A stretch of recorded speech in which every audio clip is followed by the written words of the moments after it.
I have no words. I'm absolutely speechless. I truly never thought that this day would ever come. I never thought I would sit here and make this video.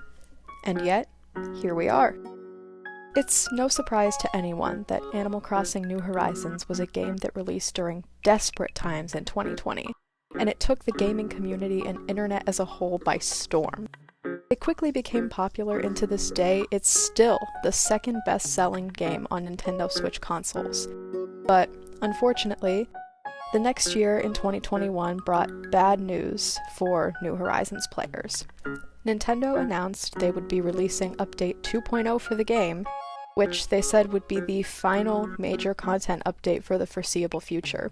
Many fans of the game were left to accept this hard reality and mourn the future updates they wished for that would just never come. Nintendo essentially cut life support on New Horizons, not even 2 years into the game's lifespan. Over the course of that next year, it seemed like the craze that once surrounded New Horizons faded into obscurity. People weren't posting online about the game nearly as much as they used to, and many people in the community stopped focusing on Animal Crossing as much. The game sat dormant for the last 4 years, until now. As I'm recording this, Nintendo just announced that on January 15th, 2026, not only will there be a Switch 2 edition of the game that is released, but also a free update called Update 3.0 for Switch 2 as well as Switch 1 players. This update is going to contain many changes, and I just couldn't pass the opportunity to make this video, especially because in the past I have made videos surrounding Animal Crossing games and what is going on in the community. So I'm gonna go over everything that the update has to offer and just my first impressions of it. So here we go. So, first off, the island is getting a new hotel located on your pier that's run by Cappen's family. These are NPCs that we haven't seen since New Leaf. Leilani, Leila, and Grams are being brought back, which in my opinion is very long overdue, so I'm super glad that this is happening. You can help decorate guest rooms for the hotel based on given themes, and this is, to me, just basically a free version of Happy Home Paradise, which was the DLC for New Horizons that released in 2021, except this time instead of decorating separate properties, you're decorating separate rooms under one roof. Instead of working under Lottie's guidance, you'll work under Leilani's, and instead of receiving Poki as a reward, you'll receive hotel tickets, which help you buy special items in Graham's shop. I just kind of have mixed feelings about the part of this update, since it's just kind of another Happy Home Paradise, except it's free. So I'm not exactly sure why we're doing this again when we already have the DLC, but at least this means that people who never got the chance to buy Happy Home Paradise can experience a taste of what it's like. I wouldn't say that this is a bad addition to the update by any means, it's just kind of a strange one, just because it feels like it's been done before. So to me, I'm just very neutral about them adding this in. So just tell me what you all think in the comments below. I've seen some mixed feelings about this. There are people that are very excited for it, and then there are also people that are just like, okay, this is a lot of stuff about decorating, which we'll get into, but that's kind of a lot of what this entire update is. Without further ado, on to our next topic.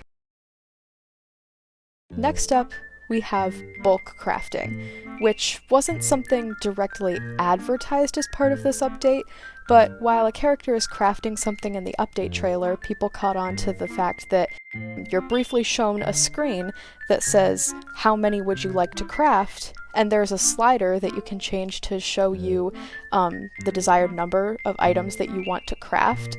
So this will allow you to craft multiple of the same item simultaneously without having to repeat the process over and over and over again. Which reminds me of a complaint that someone directly brought up in their 4-year retrospective video last year. When I saw that this was being changed, I was in genuine shock, because it's like the complaints that I and many others made were, finally being heard and things were finally being done to change it. Now, I'm not sure why they would change this and bring this feature into the game so late, but nonetheless, I'm excited that people will finally have this feature and be able to experience it, since honestly, it should have been implemented into the game from the beginning. So, with your storage, you can already store 5,000 items. But Nintendo just said, scratch that. Now you can have almost double that size after this new update, and we will allow you to store up to 9,000 items. And also now you can put trees and shrubs and flowers in there too, which I'm very excited for, just because I never understood some of the silly limitations that Animal Crossing has sometimes. Like, nah, you can't put a tree in your closet, but you can stick an entire refrigerator up your ass and pull it out whenever you want. Yeah, game logic. So, hooray, I can finally stick a tree up my ass and then essentially stuff it into my closet. It's glorious, and I'm excited.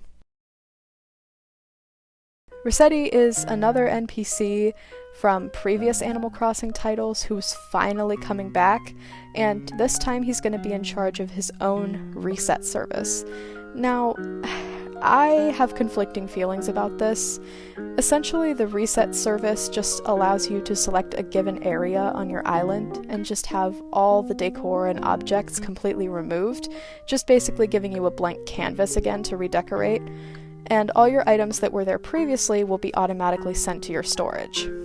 I won't lie, this is exciting, and for a lot of people, redecorating their island can be insanely tedious by having to pick up and distribute items one at a time and having to fill up your inventory and potentially bring around a storage closet that you have to keep placing down and putting things into and blah blah blah blah blah. But now you can just do all this in one fell swoop, which saves you a lot of time. So it's really nice that people are going to have this option now because of how heavily New Horizons leans into the decoration and crafting aspects of the game. The experience will be much more pleasant and less time-consuming. Now, onto my gripes with this. Resetti is a character from previous games who was honestly a little intimidating. For anyone who isn't familiar with Resetti, in previous titles he would basically show up and lecture the player every time they left the game without saving. And each time the player summons Resetti, he seems to get angrier and angrier with them. See if you want to keep resetting after I bounce a couple mole elbows off ya. Well, wipe it off, ingrate. You're lucky I ain't more mad, you dirty resetter. When you take a bath, try using some soap, stinky. You're gonna regret this for the rest of your life, you resetting cheater!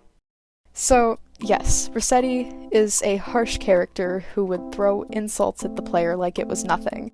And now, based on the trailer, now he just kinda acts like every other NPC in New Horizons. And I just can't help but be disappointed by this. His dialogue from the update trailer just had none of the edge or grumpiness that Resetti is known for having, so they've basically just taken his character and transformed him into an interactive menu, and I take great offense to that, just because Resetti to me was such a standout character in previous titles, and I just find that they're completely changing how he acts to just be so bland and boring.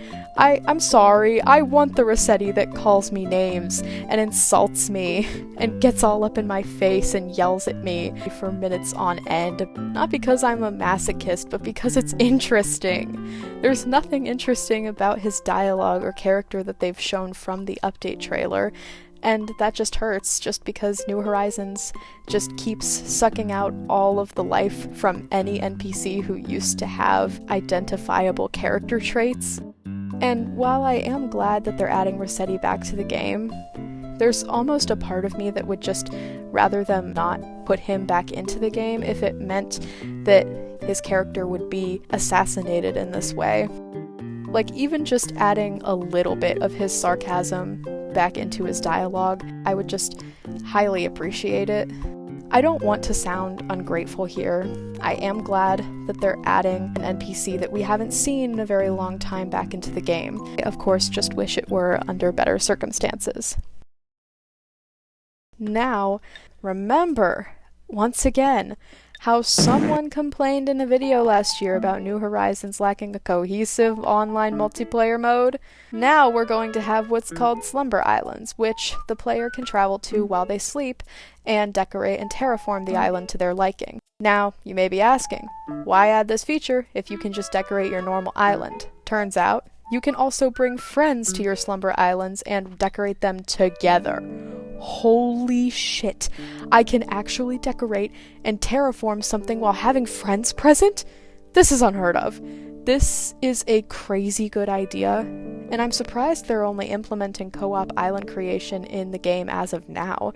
Do you know how many hours I would have spent just messing around on a Slumber Island with my friends in 2020 if this would have existed then? Each player can have 3 separate Slumber Island save slots at a time, which is crazy because now you technically have 4 islands to decorate, plus the new hotel on the pier, plus another extra venue if you have the Happy Home Paradise DLC. And yeah, that's a lot of decorating. I'm not exactly surprised considering how heavily New Horizons as a game has leaned into the customization aspects of Animal Crossing, but still, that seems to be a lot of ways to do basically the same thing. And, of course, while I am excited that we finally get to decorate islands with our friends, it does feel like they're leaning into decorating as a mechanic maybe a little too much. Though, I do have to say I'm probably just most excited for this feature just because this revitalizes Animal Crossing online play in a lot of different ways. The online play and multiplayer co-op modes are one of the aspects that New Horizons is most heavily criticized for, along with the complaint of there only being one main island per Nintendo Switch system, which caused a lot of complaints coming from families who bought the game back in 2020 expecting each person on the Switch's system to have their own island, which in some roundabout way this is somewhat of a workaround for both of those things. It may not be an ideal fix, but the fact that they're even coming up with any kind of workaround and new way to interact with other players in the game is just absolutely stunning to me. Especially since they're doing this a solid 5 years after the game's initial release. But by all means, I am so happy that this is coming.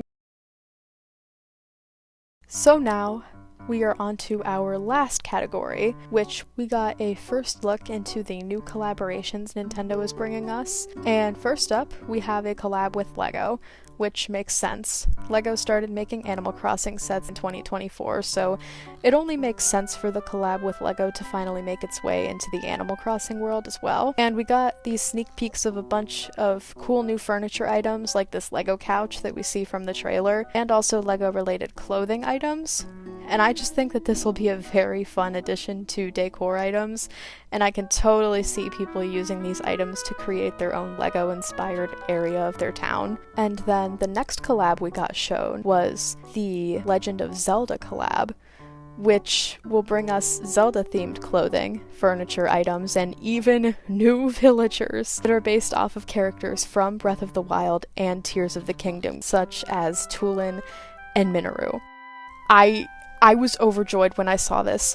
I, as a person, absolutely adore the Zelda franchise, and I think that this collab will be a great opportunity for me, as well as other Zelda fans, to incorporate these themed items and decor into our islands. And it blew my mind when I heard that this was announced, because I immediately thought of certain Animal Crossing players who either have a Zelda-themed region of their island, or players who have created their entire island around Zelda. And before this, in order to create a Zelda-themed island, people would have to use custom designs to make objects from the Zelda games, or to dress up as the characters.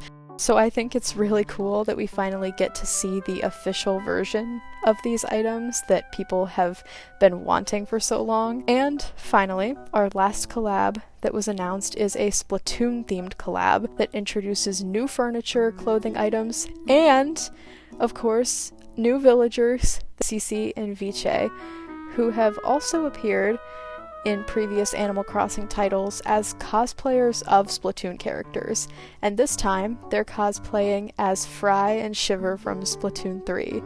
They are so cute.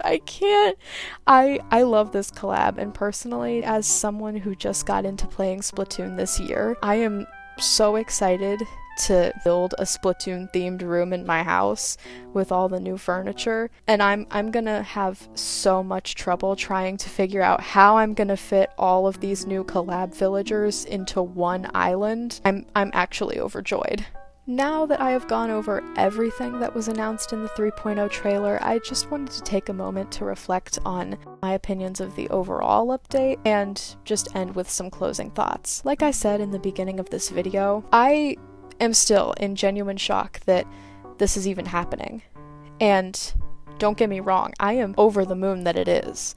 But I also cannot help but just be confused as to why this update is happening now, of all times, just since it's been so long since they released Animal Crossing New Horizons, but also because it's been basically 5 years since the 2.0 update that they deemed the final major content update, and an update like this easily could have been released during any time between 2021 and now, which just makes me feel a little bitter that they're only updating the game now. Though I am trying to stay on the positive side of things. It just leaves me wondering what changed and what made them ultimately decide to release another update. Is it just because of the release of the Switch 2 edition and maybe they wanted to release something alongside of it to create more hype around the release? Or is it just some ideas that they had that were unrelated and they just thought, okay, let's release these alongside the Switch 2 edition? Let me know in the comments some of your thoughts on it, and also let me know your initial reactions to this update. I want to know how excited everyone is for these various features, and let me know which one's your favorite. Thank you all so much for watching this video, and I hope to see you again soon. Bye!